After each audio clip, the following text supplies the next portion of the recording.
Misère. Méditez bien ceci, riche. L'heure est venue de donner une veste à la pauvreté nue. À la fin, un pain noir. Barthélemy. Vous en doutez? Eh bien, elle vient. Elle est forte. Son pied heurte déjà le seuil de votre porte.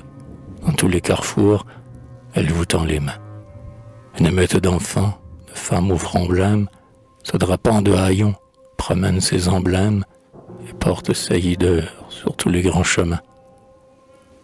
Ah, la faim, ce fléau de toute grande ville, plus terrible toujours qu'une guerre civile, nous promet, cette année, un surcroît de douleur. Les neiges de l'hiver rigoureux qui commence sont le moelleux tapis où le squelette immense va s'ébattre au milieu des hontes et des pleurs.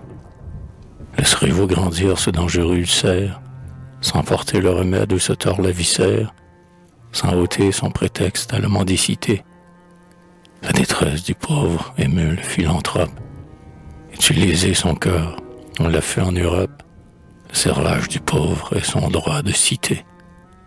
Il est temps, ou jamais, de donner votre bol, si vous voulez en paix faire le monopole de ces choses qu'ignore un peuple d'indigents. Enlevez du bourbier une race flétrie, jetez la goutte d'eau dans son gosier qui crie. Pour sévir son nom, montrez-vous indulgent. Qui sait si, quelque jour, devenant téméraires, ils ne vous diront pas « Partagez, ô nos frères », sans vous faire prier l'héritage commun. Votre possession n'est pas un privilège. Le garder à vous seul deviendrait sacrilège. La justice est pour nous. Nous sommes 100 contre 1. Ne craignez pas encore cette justice immonde qui sur sa faible base ébranle le vieux monde. Le paupérisme ici ne vous menace pas. S'il se fait effronter comme le parasite, c'est que vous le voulez. C'est que chacun hésite. Le truc est partout, où s'emprègnent ses pas. Et puis, vos parias ont les deux mains liées. Vos femmes, que souvent leur bouche a supplié, vous diront, sans mentir, qu'avec des cris moqueurs, elles ont éconduit des enfants et leurs mères, sans qu'un pli douloureux, sans qu'une plainte amère ait sillonné leur front ou jailli de leur cœur. Condamnés à mourir dans leur ignominie, ils passent sous vos yeux, traînant leurs agonies. Leur morne désespoir vous trouve indifférent. Regardez bien pourtant, toute la plèbe infime, par les mêmes sentiers n'aborde point l'abîme, où l'aveugle malheur précipite ses rangs. Ils sont là, devant vous, sous leur maille épiderme. Chaque torture intime a déposé son germe, de misère sans fin, de prostitution.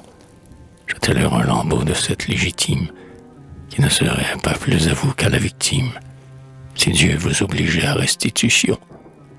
Évitez le contact de balles nocturnes, de jamais rencontrer le piéton taciturne, qui, sous les porches noirs, va mûrir un projet.